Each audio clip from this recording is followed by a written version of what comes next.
Allah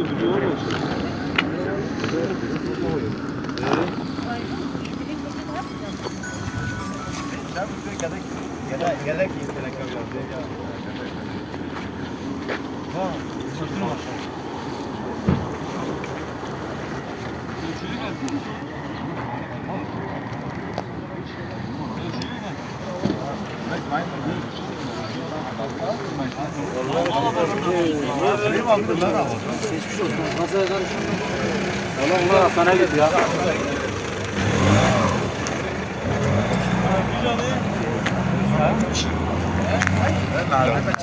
Bir kişilik yerde şoka fiyat. Su ne yazı vermiş? Su.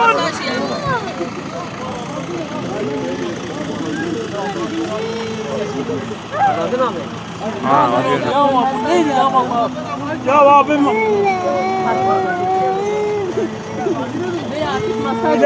İsmail masaj yapıyor. Ben aradım geliyorum. Bilal. Bilal.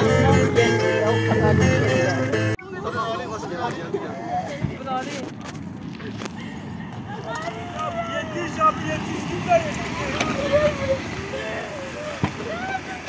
Nefes alamıyor. Şey varsa, balon varsa nefes alamıyor. Çalışıyor da nefes alamıyor. Yapabilir. Boynu sıkıyor. Falan ayakkabı ya. Var bu bir var dünya kun kazak ya.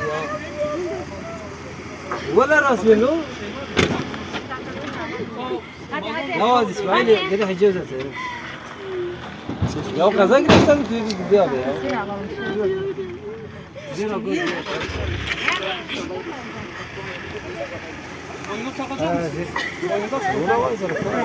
Selametini mi? Diğer taraftan bir geçeyim müsaade. Bana bir müsaade edin sağlık dilerim. Peki bir bayan. Ya Toros Ömer'e hiç zinya falan vermeden birden bir döndü zaten. Ne oldu? Yok burada oturuyordum. Araç şimdi. Evet. Abi lütfen biraz rica ederim. Masaya gelip düşkün olun. Ne? Tabii lan bu benim.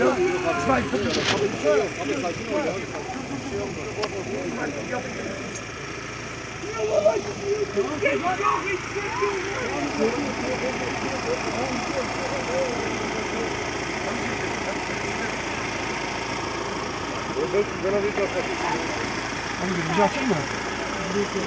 Açmıyor mu? Tamam sakin olun.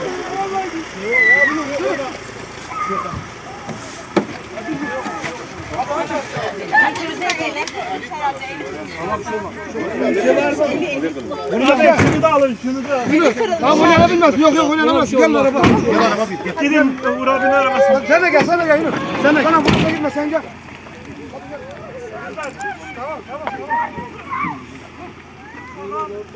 Hüseyin! Hüseyin! Hüseyin!